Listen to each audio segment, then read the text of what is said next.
ভালো কোন স্কুলে পড়াশোনা করে ভালো ডিগ্রি পেয়েছে, ভালো র্যাঙ্ক করেছে, সার্টিফিকেট খুব উন্নত মানের, আমরা সার্টিফিকেট দিয়ে দিতে পারবো। কিন্তু ওই ছেলেটা যখন বলছে আমাকে কিছু দেওয়া হোক, চাকরি বাকরি, আমার কর্মসংস্থানের ব্যবস্থা করা হোক, তখন বলছে কর্ম বলে কিছু নেই, তুমি তেল একটা গ্যাসের ওভেন কেন নে চপ ভালো। আপনার মতো একটা লোক মাদ্রাসার একটা শিক্ষককে দাম দিক আর সম্মান দিক আর না দিক, আপনার মতো লোকের 10 পয়সাও দাম নেই আপনার সার্টিফিকেটে। একজন ইমাম, একজন কোরআনের শিক্ষককে সম্মান জানিয়েছেন পৃথিবীর শ্রেষ্ঠ মানুষ, পৃথিবীর শ্রেষ্ঠ চরিত্রবান বীর পুরুষ, মহাপুরুষ মুহাম্মদ সাল্লাল্লাহু আলাইহি ওয়াসাল্লাম। তিনি সার্টিফিকেট দিচ্ছেন এই লোক ভালো, আর আপনি বলেন কি করে আমার ইমাম সাহেব খারাপ লোক। পৃথিবীতে মূলত ভালো হতে গেলে দুটি জিনিসের খুব প্রয়োজন। এই দুটি জিনিস ছাড়া পৃথিবীর মানুষ আপনাকে সহজে কেউ ভালো বলবে না। পৃথিবীর মানুষের কাছে যদি আপনি ভালো সার্টিফিকেট যদি পেতে চান, তাহলে আপনাকে দুটি জিনিস লাগবে, তাছাড়া আপনি ভালো হতে পারবেন না। তার মধ্যে একটা হচ্ছে যে আপনি বর্তমানে কোন পজিশনে আছেন, আপনার অবস্থানটা কোথায় বর্তমানে, এইটা আপনাকে মানুষ আগে কিন্তু দেখবে। আমার বোনের বিয়ে, একটা ঘটক এসেছে, এসে বলছে যে মমতাজুল ভাই, আপনার বোনের জন্য একটা ভালো পাত্র দেখেছি। ভালো বলতে কেমন? বলছে তাহাজ্জুদ নামাজ পড়ে, কপালে দাগ হয়ে গেছে, গাঁটের উপরে কাপড় পরে, দাঁড়িয়ে আছে, 5 ওয়াক্ত নামাজি, হারাম হালাল বেঁচে চলে। সমস্যা হচ্ছে ছেলেটা ফুচকার ব্যবসা করে, 300-400 টাকা ইনকাম হয়। আমার বোন কিন্তু খুব শিক্ষিতা, খুব দেখতেও সুন্দরী। আমার আব্বা পাশ থেকে বলছে না, এর থেকেও কি ভালো ছেলে আছে, এর থেকেও ভালো ছেলে হবে। ঘটক সাহেব আবার 15 দিন পরে এসে বলছে ছেলে একটা দেখেছি, ভাবতা স্কুলের মাস্টার, 70,000 টাকা বেতন। সমস্যা হচ্ছে নামাজ কালাম পড়ে না, দাড়ি টাড়ি নেই, মাঝে মধ্যে কোনো মাজারে চাদরও চড়ায়, সেজদাও দেয়। তো এই ছেলেটা হলে কি চলবে? আমার আব্বা বলছে আর মা দুজনা মিলে বলছি তো মারাত্মক ভালো ছেলে, এর থেকে তো ভালো ছেলে জগতে নেই। আচ্ছা বলুন, তাহলে এখানে আমরা ভালো বলতে কি বুঝলাম? ছেলেটার পজিশন ওই স্কুলের মাস্টার, তাই না? এই জন্য ভালো। পরশুদিন দেখলাম আন্ডার প্যান্ট পরে ঘুরতো, 1 মাস আগে, পরশুদিন 1 মাস আগে। এখন ও ঘুরতে ঘুরতে কোথায় গিয়ে ওই বড়ুয়া মোড়ে একটা লটারি টিকিট কেটে 25 কোটি টাকা পেয়েছে। খুব দান করছে, মানে মাদ্রাসা মসজিদ দান মানে একাকার ব্যাপার। আর মৌলভী সাহেবরা শুধু সার্টিফিকেট দিচ্ছে, বড় দাতা। যেখানেই জলসা হচ্ছে ও দেখছি প্রধান অতিথি, মানে মেন গেস্ট ওই। এলে 2-4 লাখ টাকা দিবে, ও কিছুই জানে না, লেখাপড়াও জানে না, নির্বোধ, পচা মূর্খ। কিন্তু সে বর্তমান যে পজিশনে আছে, পজিশনে অনেকজন নেই। তার মানে পৃথিবীর মানুষ আপনাকে ভালো বলবে তখন আপনি কোন অবস্থানে রয়েছেন, বর্তমানে কোন পজিশনে আছেন, এইটাকে লক্ষ্য রেখে। 2, আপনি যে কোনো প্রকারে যদি অর্থ অনেক উপার্জন করতে পারেন, মানুষ আপনাকে কিন্তু ভালো এই সার্টিফিকেট দেবে, দেবে না? দেবে। দুনিয়াতে তার প্রমাণ দেখুন। এগুলো আমি বাস্তববাদী লোক, বাস্তব কথা বলি। আপনারা 4 ভাই, আপনার আব্বা মায়ের চরিত্র দেখবেন, আপনার যে ভাইয়ের টাকা বেশি, আপনার আব্বা মা ওর বেটাকে বেশি কোলে করে নেয়। দেখবেন, কাল সকালে পরীক্ষা করুন। আর আপনার মা শুধু বারবার বলে আমার বড় ছেলের বউ হচ্ছে লক্ষ্মী বউ, এত ভালো নয়, ও স্বামীর অনেক টাকা হয়েছে তাই। আপনি মাতাল, আপনি জুয়ারি, কিন্তু আপনার টাকা অনেক বেশি, আপনি সে বাড়ির বড় জামাই। আপনার শাশুড়িকেও যদি জিজ্ঞাসা করা হয় তোমার কোন জামাই ভালো, তো ডাইরেক্ট জুয়ারির নামটাই বলবে যে আশরাফুল ভালো। অথচ ছোট জামাইটা 5 ওয়াক্ত তাহাজ্জুদ পড়ার ছেলে, ও ভালো না, পয়সা নেই, তাই না? তাহলে আচ্ছা, এবার আপনাদেরকে আরেকটা কথা বলি। আচ্ছা, পৃথিবীর মানুষ যদি কেউ আপনাকে ভালো এই সার্টিফিকেটটা দিয়েই দেয়, এতে আপনার লস লাভ কিছু আছে? নেই তো। আমি বক্তব্য দেওয়ার পরে কিছু লোক বলছে মমতাজুল বাজে বক্তা, আমি গাড়ি করে এসেছি, গাড়ি করে চলে যাবো। আপনার কথার কোনো দাম আছে? আপনি আমাকে ভালো বললেন কি আর মন্দ বললেন কি? আমি তো ওটার উপরে মানে কিছু মনেই করছিলাম। ও পাঁচজন আছে বলবে, আমি সবার কাছে ভালো হতে পারবো না। কিন্তু আমাদেরকে যদি আল্লাহ যদি ভালো বলে দেয়, তাহলে দুনিয়াতে এবং আখিরাতে দুটো জায়গাতেই কামিয়াব আছে না নেই? আছে। তাহলে চলুন একবার কোরআনের কাছে যাওয়া যাক। কোরআন পৃথিবীর শ্রেষ্ঠ ব্যক্তি হিসেবে কাকে ঘোষণা করছেন? আল্লাহ বলছেন, ইন্নাল্লাযীনা আমানু ওয়া আমিলুস সালিহাত উলাইকা হুম খায়রুল বারিয়া।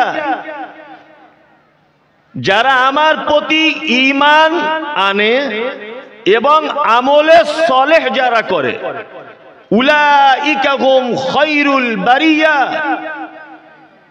সৃষ্টি জগৎ সমূহের ভিতরে ওই লোক শ্রেষ্ঠ, আল্লাহ বলছেন। তাহলে আল্লাহ ভালোর সার্টিফিকেট দিয়ে দিলেন কটা কাজ করলে? দুটি কাজ করলে। এক, তার প্রতি ঈমান রাখতে হবে। দুই, আমল সালেহ, ভালো আমল করে যেতে হবে। এবার আল্লাহ শুধু সার্টিফিকেটই দিচ্ছেন তা নয়। আমাদের দুনিয়ার মানুষ অনেক ক্ষেত্রে সার্টিফিকেট দেয়, তুমি ডাক্তার হও, তুমি মাস্টার হও, তুমি প্রফেসর হও, তুমি ইঞ্জিনিয়ার হও। লক্ষ লক্ষ টাকা খরচা করে একটা ছেলে ভালো কোন স্কুলে পড়াশোনা করে ভালো ডিগ্রি পেয়েছে, ভালো র্যাঙ্ক করেছে, সার্টিফিকেট খুব উন্নত মানের। আমরা সার্টিফিকেট দিয়ে দিতে পারবো, কিন্তু ওই ছেলেটা যখন বলছে আমাকে কিছু দেওয়া হোক, চাকরি বাকরি আমার কর্মসংস্থানের ব্যবস্থা করা হোক, তখন বলছে কর্ম বলে কিছু নেই, তুমি তেল একটা গ্যাসের ওভেন কেন না চপ ভাজো, তুমি চপ ভাজো রাস্তায় ফুটপাতে, কাজ নেই। মানে পৃথিবীর মানুষ আপনাকে ভালো সার্টিফিকেট দিয়ে দিতে পারে, কিন্তু আপনাকে কোনো কিছু বিনিময় উপহার দিতে পারে না। কিন্তু আমার আল্লাহ বলছেন যদি এই দুটো কাজ কেউ করার পরে যদি ভালো হয়ে যায়, আল্লাহ বলছেন জাযাউকুম ইনদা রাব্বিকুম, প্রতিদান রয়েছে তার রবের নিকট থেকে। জান্নাতু আদনিন, চিরস্থায়ী জান্নাত, তাজরি মিন তাহতিহাল আনহার, তার পাদদেশে প্রবাহমান ঝর্ণা রয়েছে। আর রাদিয়াল্লাহু আনহুম ওয়া রাদু আন খালিদিনা ফিহা আবাদা, আল্লাহ বলছে তাদেরকে জান্নাতে যে রেখে দিব 2-4-5 দিনের জন্য নয়, খালিদিনা ফিহা আবাদা, চিরস্থায়ী তারা জান্নাতে অবস্থান করবে, চিরস্থায়ী। আল্লাহ বলছেন রাদিয়াল্লাহু আনহুম, তাদের উপরে আমি খুশি, ওয়া রাযু আন, তারাও আমার উপরে খুশি, লিমান খাশিয়া রাব্বা, এই কারণে তারাও খুশি আর আমিও খুশি যে তারা শুধুমাত্র আমাকে ভয় করত তাই। এটা একদম প্লেন বাংলা মানে করে দিলাম। এবার আমি আবার পিছনে একটু ঘুরে আসি আয়াতটার প্রথম দিকে। তাহলে ভালো সার্টিফিকেট আল্লাহ দিচ্ছেন কটা কাজ করলে? দুটা। বক্তব্যটা শেষ পর্যন্ত যদি আপনি শোনেন তাহলে মনে হয় আপনার কিছু উপকার হবে, ইনশাআল্লাহ কিছু উপকার হবে। তাহলে ভালো সার্টিফিকেট দুটো। এক হচ্ছে আল্লাহর প্রতি বিশ্বাস স্থাপন করা, ঈমান আনা। দুই, আমল করা। এখানে একটা কথা, খুব সূক্ষ্ম কথা আপনাকে বলে দিই, যেটা আমরা অধিকাংশ মানুষ এই ব্যাপারে অতটা বেশি সচেতন নয়। সেটি হচ্ছে এই পবিত্র আল কোরআনে আল্লাহ সুবহানাহু ওয়া তাআলা যত জায়গায় তিনি আমল করার কথা বলেছেন, এই আমল শব্দের আগে বা আমল শব্দের পরে একটি শব্দ তিনি কোরআন মাজিদে ব্যবহার করেছেন। যেমন আল্লাহ তাআলা বলছেন আল্লাযী খালাকাল মাউতা ওয়াল হায়াতা, আমি হায়াত আর মাউতকে তৈরি করলাম এই জন্য লিয়াবলুয়াকুম আইয়ুকুম আহসানু আমালা, যাতে করে তোমাদের পরীক্ষা করা হবে তোমাদের ভিতরে আহসানু আমালা, উত্তম আমল কে করে। এখানে আল্লাহ তো প্লেন বলে দিতে পারতেন, আমল শব্দটা প্লেন বলতে পারতেন, কিন্তু তিনি কি বলছেন? আহসানু আমালা, উত্তম আমল করো। আপনি চলুন, আল্লাহ তাআলা বলছেন আল আসর ইন্নাল ইনসানা লাফি খুসর, আসরের সময়ের কসম, নিশ্চয় মানুষ ক্ষতির ভিতরে নিমজ্জিত। ইল্লাল্লাযীনা আমানু ওয়া আমিলুস সালিহাত, তারা ক্ষতির ভিতরে নয় যারা ঈমান আনে আর আমলে সালেহ যারা করে। তাই না? আল্লাহ তাআলা পবিত্র আল কোরআনের ভিতরে একাধিক জায়গায় আমল যেখানে উল্লেখ করেছেন তার আগে বা পরে একটা ভালো শব্দ উল্লেখ করেছেন। আপনি সূরা আন-নাহলের 97 নম্বর আয়াতের দিকে দেখুন, আল্লাহ তাআলা বলছেন মান আমিলা সালিহাম মিন যাকারিন আও উনসা ওয়া হুয়া মুমিনুন ফালা নুহিয়ান্নাহু হায়াতান তাইয়্যিবাতান। আল্লাহ তাআলা বলছেন তোমাদের ভিতরে নারী হোক বা পুরুষ হোক, যে কেউ যদি তারা আমলে সালেহ যদি করে, হায়াতান তাইয়্যিবাতান, দুনিয়াতেই তাদেরকে আমি সুখের জীবনের ব্যবস্থা করে দিব। এখানেও আল্লাহ তাআলা আমলের শব্দের পরে ব্যবহার করছে কি? সালেহ।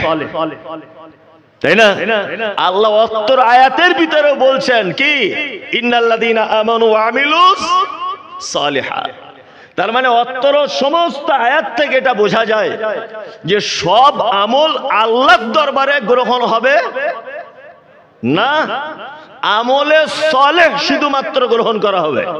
এবার আমলে সালেহ কি না, এটা আমরা কিসের মানদণ্ডে বুঝবো? কিসের মানদণ্ডে বুঝবো? এইটা বুঝতে গেলে আবার পবিত্র আল কোরআনের কাছে যেতে হবে। আল্লাহ তাআলা বলছেন ওমা আতাকুমুর রাসূল ফাখুযুহু ওমা নাহাকুম আনহু ফান্তাহু। আমার নবী যতটুকু তোমাদেরকে দেয় ততটুকুই গ্রহণ করো, আর আমার নবী যেগুলো নিষেধ করে তোমরা তার থেকে বিরত থাকো। তার মানে আমাদের আমল করার ক্ষেত্রে দেখতে হবে যে এই আমলটা হযরত মুহাম্মদ সাল্লাল্লাহু আলাইহি ওয়াসাল্লামের পক্ষ থেকে পারমিশন আছে কি না। আয়েশা সিদ্দিকা রাদিয়াল্লাহু তাআলা আনহা থেকে হাদিস পাওয়া যায়, মান আমিলা আমালান লাইসা আলাইহি আমরুনা ফাহুয়া রাদ্দুন। মানুষ যদি কোনো আমল করে আর সেই আমলে যদি মুহাম্মদ সাল্লাল্লাহু আলাইহি ওয়াসাল্লামের পক্ষ থেকে কোনো পারমিশন যদি না পাওয়া যায়, ফাহুয়া রাদ্দুন, সে আমল কি? বাতিল। তার মানে বুঝতে পারা যাচ্ছে যে আমল করার আগে খুব যাচাই বাছাই তদন্ত করে আমল করা লাগবে। লাগবে কি লাগবে না? আপনি তো খুব চালাক লোক, আপনার চালাকি সব জায়গায় চলে। আপনি বাজারে ঢেঁড়স কিনতে গেলে আগা ভেঙে দেখেন কচি না পাকা। আপনি লাউ কিনলে তলায় লুকিয়ে লোক ভরে দেন, নোকটা ভরে দেন পাকা না কচি। আপনি জমি কিনলে দলিল দেখে কেনেন না? আপনি সিম কিনলে ভালো করে দেখেন ভিতরে পোকা দেখা যাচ্ছে কিনা। আপনি বেগুন কিনলে দেখেন কোন জায়গায় ফুটো করা আছে কিনা, পোকা ঢুকে আছে কিনা। আপনি সব ব্যাপারে তদন্ত করার ব্যাপারে পটু, কিন্তু আপনার এত কপাল খারাপ যে আপনি শুধুমাত্র দিনের আমলের ব্যাপারে তদন্ত করতে অক্ষম। কি বললাম বুঝলেন? তবে ইদানিং কিছু তদন্তের জন্য যুবক ছেলেরা উঠে পড়ে লেগেছে। আলহামদুলিল্লাহ, যুবক ছেলেরা কিন্তু ইসলামিক ব্যাপারগুলো খুব তদন্ত করছে, কিন্তু এদেরকে আবার দমিয়ে দেওয়া হচ্ছে। কিভাবে দমানো হচ্ছে? সে যখন ইমাম সাহেবকে বলছে হুজুর এটা তো হাদিসে নাই, কই খুঁজে পাচ্ছি না, হুজুর তখন ডাইরেক্ট বলছে তুমি কি বুঝো? তুমি জেনারেল লাইনের ছাত্র, তুমি ইসলাম বুঝো? বাংলা কোরআন পড়ে তুমি ভালো করে বকছো, যাও বাড়ি যাও। ও দেখছে সত্যিই তো তাই, আমি মাদ্রাসায় পড়িনি, আমার বেশি না কথা বলাই ভালো। আসলে সমাজটাকে এমন জায়গায় পৌঁছে দিয়েছে, মানে আমি বাস্তব কথা বলা লোক তো, আমার বক্তব্য তো অনেক গল্পও থাকে, আর গল্পের ভিতরেও জ্ঞান আছে, তাই না? মুহাম্মদ সাল্লাল্লাহু আলাইহি ওয়াসাল্লাম নিজে বলছেন বক্তা যে তার জবানে জাদু আছে। এটা আল্লাহর নবীর কথা, যে বক্তা খতিব যে হয়, যে বক্তব্য রাখে, এর জবানে কি আছে? জাদু আছে। এটা আল্লাহর নবী বলছেন। আপনাকে একটা সামান্য একটা গল্প বলে 2 মিনিটের জন্য একটা জিনিস আপনাকে বোঝাই যে কিভাবে যুবক ছেলে এবং যারা ইসলামটাকে যাচাই বাছাই করার চেষ্টা করছে তাদেরকে কি করে দমিয়ে দেওয়া হচ্ছে। বললে আপনি অনেক জ্ঞান পাবেন, হাসিও লাগতে পারে। একটা লোক আমেরিকায় থাকতো, হয়তো মোবাইলে শুনেও থাকতে পারেন, কথা প্রসঙ্গে এলো বলে বলছি। একটা লোক আমেরিকায় থাকে, আমেরিকায় প্রায় 40 বছর ধরে আমেরিকায় আছে। তো ও আমেরিকা থেকে বাড়ি এসেছে, আমেরিকা থেকে বাড়ি এসেছে, বাড়ি এসে জমি আছে, বাগান বাড়ি আছে। তো ও বলছে যে এতদিন আমেরিকায় কাটালাম, তা দেশেই গিয়ে থাকবো, আর আমেরিকাতে বিদেশে কোথাও আসবো না, দেশেই থাকবো। তা দেশে এসে 2-4 মাস আছে, মানে সময় পাস হচ্ছে না। তো ওরা স্বামী স্ত্রী দুজনা যুক্তি করেছে একটা গরু কিনলে কি হয়, একটু মাঠে টাটে নিয়ে যাব, পাটাও ছাড়বে আর টাটকা দুধও পান করা হবে। গাই গরু যদি কিনি, নিয়ে ও বেশ টাকাওয়ালা লোক, 50,000 টাকার একটা বান্ডিল নিয়ে এই ধরে নেন আপনার বেলডাঙ্গার গরু হাটে যাচ্ছে। ও বাড়ি থেকে বার হয়েছে, ও গেট খুলে ওর বন্ধু সাইফুলের সঙ্গে দেখা। গল্পটা শুনবেন। সাইফুল বলছে, আরে খালেক মিয়া যাচ্ছ কোথায়? তো বলছে গরু কিনতে যাচ্ছি। তো বলছি গরু কি করবে, তুমি আমেরিকায় থাকা লোক, আর হাঁসের ডিমের মতো ফর্সা তোমার চেহারা, তুমি কি পাগল হলে গরু কিনবে? তখন বলছে, আসলে বাড়ি বসে বসে আর ভালো লাগছে না, একটা গরু কিনেও যদি মাঠে ঘাটে নিয়ে যাই, পা হাত পাও ছাড়বে আর খাঁটি দুধ পান করা হবে, গাই গরু কিনবে একটা। 50,000 টাকা নিয়ে হাটে বার হয়ে বন্ধুর সাথে দেখা। বন্ধুকে পরামর্শ দিচ্ছে, খালেক ভাই তুমি কি আদেও কোন গরু দুধ হয়, কোনটা এড়ে গরু আর কোনটা মেয়ে গরু, এটা কি তুমি চেনো? তা বলছে না, হাটে গেলে নিশ্চয় বুঝতে পারবো। তখন ওর বন্ধু সাইফুল বলছে, গরু কিনবে কেনার আগে লেজ তুলে দেখবে কোন গরু কিনছো। মানে আমেরিকায় থাকা লোক, টাকাওয়ালা লোক, শিক্ষিত লোক, অনেকদিন দিশি গরু, এড়ে গরু, বকন গরু এসব চিনে না। ও হাটে গিয়ে দেখছে একটা এড়ে নাদুস নুদুস চেহারা গরু, অনেক গরু আছে না এড়ে গরু, গাই গরুর মতো দেখতে। ও দেখে ভেবেছে এটাই ওর ভালো গরু। গরুর মালিককে গিয়ে জিজ্ঞেস করছে, ভাই দুধ হয় কতটা? মালিকও দেখছে আজকে একটা ভেড়া কাস্টমার হাটে এসেছে, তাহলে এড়ে গরুর আবার দুধ জিজ্ঞেস করে রে, তাহলে এর পকেট আজ ভালোই মারতে হবে। ও তখন চালাকি করে বলছে, আগে 17-18 লিটার হতো, এখন বাছুরটা বড় হয়েছে বলে 7-8 লিটার হয়। ও দেখছে তাহলে কাস্টমার একটা পেয়েছি বোকা, কত দাম? 50। এ শিক্ষিত মানুষ দাম দর করতে পারছে না, বলছে 49-এ নেন। তা বলছে ঠিক আছে দেন, দামও 30। ব্যবসাটা দেখছি আমি বাস মানে বিক্রি করতে পারলে আর হাটে দাঁড়াবো না, ঘর পালাবো, এরকম একটা চিন্তা ভাবনা নিয়ে ও মোটামুটি গরুটা কিনে টাকা পেমেন্ট হয়ে গেছে। তখন ওর বন্ধু সাইফুলের কথা মনে পড়েছিস, ও তো বলেছিল লেজ তুলে দেখতে। তো গরুর মালিককে বলছে, ভাই একবার লেজ তুলে দেখবো। মালিক তখন চালাকি বলছে, আস্তাগফিরুল্লাহ, আপনি শিক্ষিত লোক আর এই খারাপ জিনিসটা দেখবেন, তাও আবার হাটের মাঝখানে, ছেলে মেয়ে সব আছে, লোক খারাপ বলবে, আপনার সম্মান চলে যাবে। এও তখন দেখছে সত্যিই তো তাই, আর লেজ তুলে দেখার দরকার নেই, তাহলে বাড়ি গিয়ে একবার দেখবো। নিয়ে ও গরু বাড়ি নিয়ে এসছে। সকালবেলা গোয়াল এসেছে, স্বামী স্ত্রী সারা রাত ঘুমায় না, শুধু গল্প চালিয়ে যাচ্ছে। এ বলছে কোন বালতিতে রাখবে, বলছে কোন হাঁড়িতে রাখবে, এতগুলো দুধ কি করবে, এইসব চিন্তা ভাবনা। এখন গোয়ালা এসে সকালবেলা দরজা খুলে বলছে, আরে খালেক ভাই তুমি তো বলদ গরু কিনে নিয়ে এসছো, দুধ দেওয়া গরু নয়। তা বলছে বলদ মানে? বলছে যে নাঙল টানে গরুর গাড়ি চালায় এই গরু, এ তো গাই গরু নয়। তখন গোয়ালা আবার বলছে, আপনি কি লেজ তুলে দেখেননি? লোকটা তখন রেগে গিয়ে বলছে, শালা লেজ তুলতে গিয়েছিলাম, ব্যবসাদার আমার তুলতে দেয়নি, চেষ্টা করেছিলাম লেজ তোলার। ঠিক সমাজ অবস্থা ঠিক তেমন। কিছু যুবক ছেলে, কিছু সচেতনশীল মানুষ, তারা ইসলামের লেজ তুলে দেখতে চাইছে, যেটা হাদিস আছে কিনা, এটা কোরআন আছে কিনা, কিন্তু হুজুর যে আমাদের লেজ তোলার সুযোগ দিচ্ছে না। তুমি জেনারেল শিক্ষিত ছেলে, তুমি কি বুঝো? তুমি কি বুঝো হাদিস কোরআনে? বাংলা বোখারি পরে ফেড়ে ফেড়ে ফেড়ে ফেড়ে করছে। এ তখন লেজ তোলার আর সুযোগ পাচ্ছে না, ঘরে এসে বসে আছে। কি বলছি বুঝতে পারছেন না?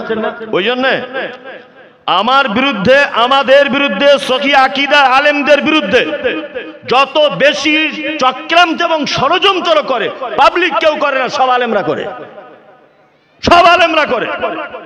আপনি মোবাইলে খুলুন, মমতাজুল ইসলাম অমুক, মমতাজুল ইসলাম তমুক, হাবি জাবি, এটা ওটা, সব করছে কারা? আলেমরা। পাবলিকের কোনো মাথা ব্যথা নেই, কারণ পাবলিক বুঝতে পারছে ইসলামটাকে সঠিকভাবেই মানতে হবে, কিন্তু হুজুর যে সঠিকভাবে মানতে দেবে না। ওই জন্য আপনার কাছে বিনীত অনুরোধ, আমল করার আগে অবশ্যই যাচাই বাছাই করে তবে করবেন যে এই আমলটা মুহাম্মদ সাল্লাল্লাহু আলাইহি ওয়াসাল্লামের পক্ষ থেকে পারমিশন আছে কিনা। আল্লাহ পবিত্র আল কোরআনে ভয়ঙ্কর কথা বলছেন, আমিলুন নাসিবা তাসলা নারান হামিয়া। আল্লাহ তাআলা বলছেন আমিলাতুন নাসিবা তাসলা নারান হামিয়া। এক শ্রেণী মানুষ তারা আমল করবে, আমল করতে করতে করতে এক পর্যায়ে নাসিবা, তারা ক্লান্ত হয়ে যাবে, তাসলা নারান হামিয়া। তারপরেও ওই আমলকারীদেরকে ধরে জাহান্নামের ভিতরে নিক্ষেপ করা হবে। এরা কারা? আমল করে কেউ জাহান্নামে যায়? আমল করে কেউ জাহান্নামে যায়? যায় না।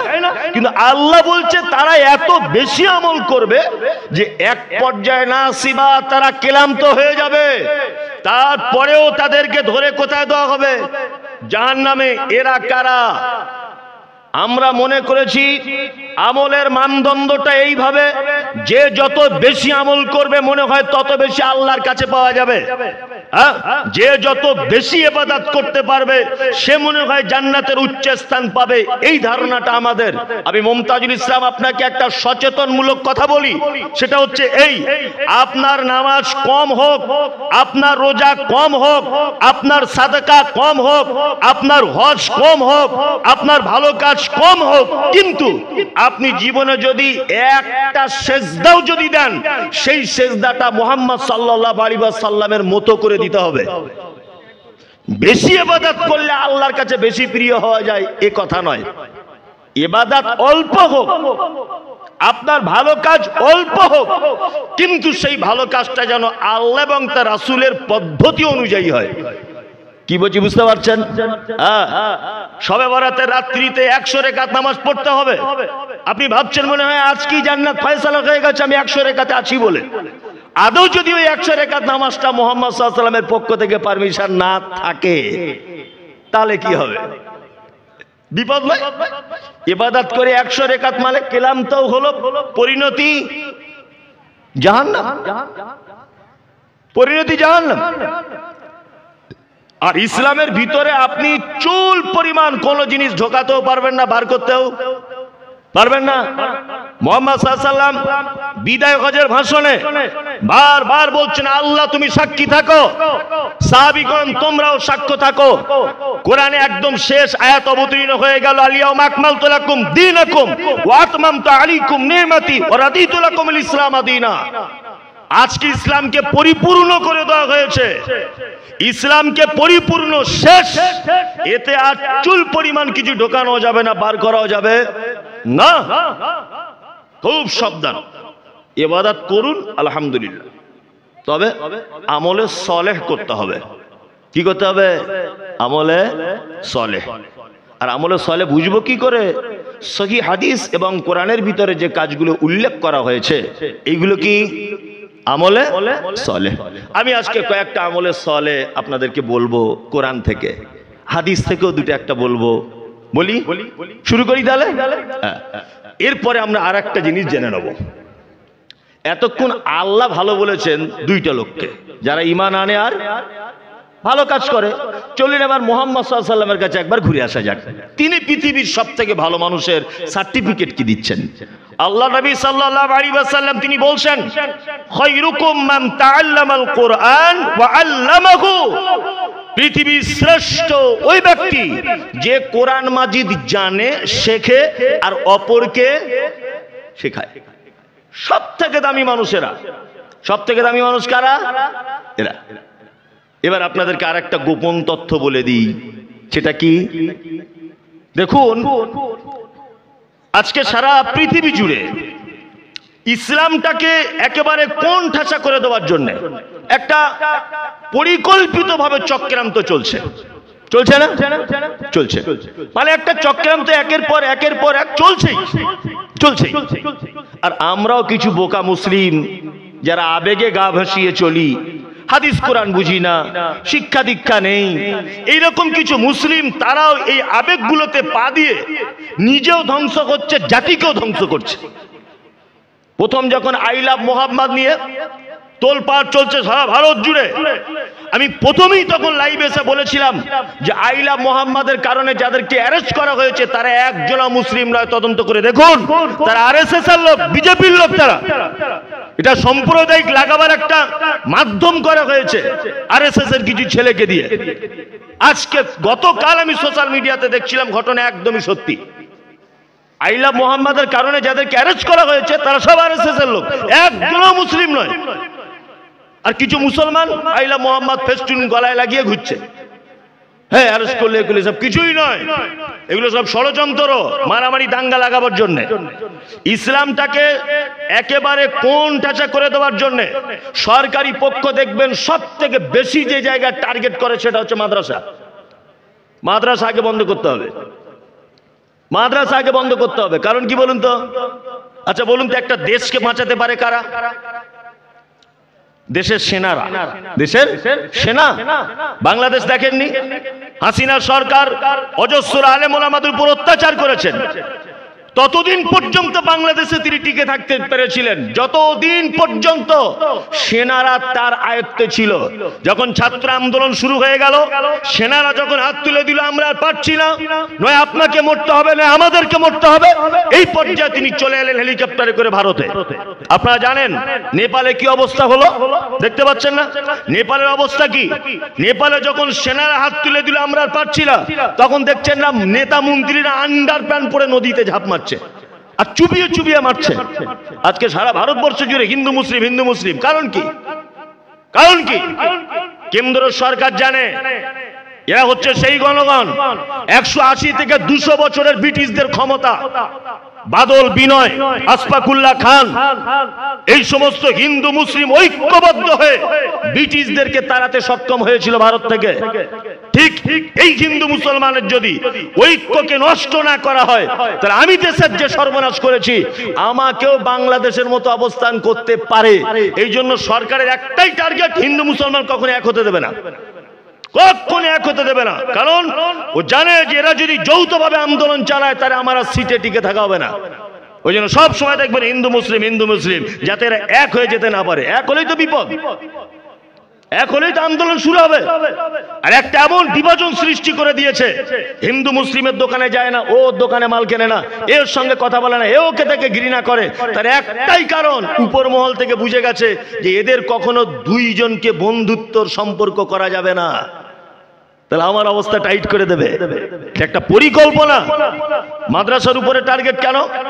একটা দেশকে যেমন বাঁচানো হয়, বাঁচাতে পারে, তার নাম সেনা।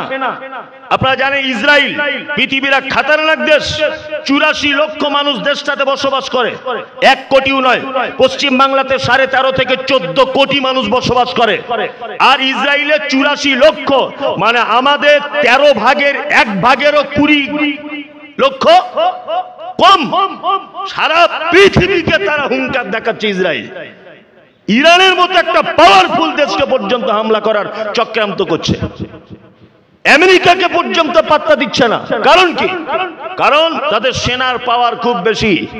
একটা দেশকে যেমন বাঁচাতে পারে সেনা, ঠিক তেমন ইসলামেরও কিছু সেনা আছে, তারা ইসলামটাকে বাঁচাতে পারে, বা ইসলামের তারা ধারক এবং বাহক। বাঁচানোর মালিক আল্লাহ, এ কথা আমাদের ঈমান আছে। কিন্তু দুনিয়াবি স্বার্থে বাঁচানোর পদ্ধতি হিসাবে কিছু মানুষকে আল্লাহ সুবহানাহু ওয়া তাআলা নিযুক্ত করেছেন ইসলামের সেনা হিসাবে। তারা কারা? তারা কারা? ইসলামের সেনা কারা? আলেমরা। আর আলেম তৈরি হয় কোথায়? মাদ্রাসায়। ওই জন্য সরকারি পক্ষ জানে যে সেনা তৈরি হবার ঘাঁটিতে আগে হামলা করতে হবে, যাতে আর আগামী দিনের সেনা না তৈরি হয়। ওই জন্য আপনি ট্রেনে যাবেন, আপনাকে দেখে কারু কোনো গাজালা নেই। সারা ভারতবর্ষের মাটিতে যত অ্যারেস্ট করা হয়েছে মাওবাদী, জঙ্গি, এই সমস্ত তকমা দিয়ে, সন্ত্রাসী তকমা দিয়ে যাদেরকে অ্যারেস্ট করা হয়েছে, এদের 95 নয় 98 ভাগ আলেম। 98 ভাগ আলেম। আপনি সারা ভারতবর্ষের ইতিহাস দেখুন, সারা ভারতবর্ষের ইতিহাস, আন্দামানের জেলে যারা সব থেকে বেশি জেল খেটেছে তারা সব আলেম। গুজরাটে যারা জেল খেটেছে তারা সব আলেম। দিল্লিতে যারা ফাঁসির কাজটা ঝুলেছে তারা অধিকাংশ আলেম। তার মানে ব্রিটিশ পিরিয়ড থেকে মগজের ভিতরে এটা দেওয়া হয়েছে যে ইসলামকে ধ্বংস করতে গেলে আগে আলেমকে ধ্বংস করতে হবে, কারণ এরাই হচ্ছে সেনা ইসলামটাকে বাঁচাবার জন্য। কি বললাম বুঝলেন? মুহাম্মদ সাল্লাল্লাহু আলাইহি ওয়াসাল্লাম ভালো বলেছেন কাকে? এই সেনাদেরকে ভালো বলছেন। এই সেনাদেরকে কি বলছেন? ভালো বলছেন। তিনি এই কারণেই শব্দ ব্যবহার করেছেন খায়রুকুম মান তাআল্লামাল কুরআন ওয়া আল্লামাহু। পৃথিবীর সর্বশ্রেষ্ঠ ব্যক্তি ওই ব্যক্তি, ডক্টর, মাস্টার, প্রফেসর, ইঞ্জিনিয়ার, ব্যক্তিত্ব সম্পূর্ণ মানুষ, অর্থশীল, প্রভাবশালী মানুষ। এই রকম মানুষকে আল্লাহ নবী সাল্লাল্লাহু আলাইহি ওয়াসাল্লাম নির্বাচন করেননি। তিনি নির্বাচন করেছেন কাকে? ওই যে ভাঙা টিনের মসজিদের ইমাম, ওই যে ভাপ্তা মহসিনা মাদ্রাসার কোরআনের শিক্ষক, ওই যে কাজী শাহ মাদ্রাসার কোরআনের শিক্ষক, ওই যে মসজিদে ৫,০০০ টাকায় ২৪ ঘন্টা ডিউটিরত ইমাম। আল্লাহ নবী সাল্লাল্লাহু আলাইহি ওয়াসাল্লাম বলছেন পৃথিবীর শ্রেষ্ঠ মানুষ ওরা পৃথিবীর শ্রেষ্ঠ মানুষ। মুহাম্মদ সাল্লাল্লাহু আলাইহি ওয়াসাল্লামের ভাষা অনুযায়ী পৃথিবীর শ্রেষ্ঠ ব্যক্তি হচ্ছে তারা যারা কোরআন শেখে আর অপরকে শেখায়। তাহলে আপনার মতো লোক একটা ইমাম সাহেবকে ভালো সার্টিফিকেট দিল কি আর না দিল, আপনার 10 পয়সাও দাম নাই। আপনার মতো একটা লোক মাদ্রাসার একটা শিক্ষককে দাম দিক আর সম্মান দিক আর না দিক, আপনার মতো লোকের 10 পয়সাও দাম নেই আপনার সার্টিফিকেটের। একজন ইমাম একজন কোরআনের শিক্ষককে সম্মান জানিয়েছেন পৃথিবীর শ্রেষ্ঠ মানুষ, পৃথিবীর শ্রেষ্ঠ চরিত্রবান বীর পুরুষ, মহাপুরুষ মুহাম্মদ সাল্লাল্লাহু আলাইহি ওয়াসাল্লাম। তিনি সার্টিফিকেট দিচ্ছেন এই লোক ভালো, আর আপনি বলেন কি করে আমার ইমাম সাহেব খারাপ লোক? আপনি কি করে বলেন যে আমাদের গ্রামের অমুক আলেম ভালো লোক নয়? এই সার্টিফিকেট আপনি দেন কি করে যে একজন কোরআনের শিক্ষক ভালো নয়? এই রাইট আপনার নেই। তাহলে আমি সংক্ষিপ্ত আকারে মুহাম্মদ সাল্লাল্লাহু আলাইহি ওয়াসাল্লাম কাকে ভালো বলেছেন এই লোকটার পরিচয় দিয়ে দিলাম। এদের ব্যাপারে বললে অনেক কিছু বলা যায়, কিন্তু আমি ওদিকে যাচ্ছি না। এবার আপনাকে আমি আমলে সলে কিছু ভালো ভালো আমল বলি।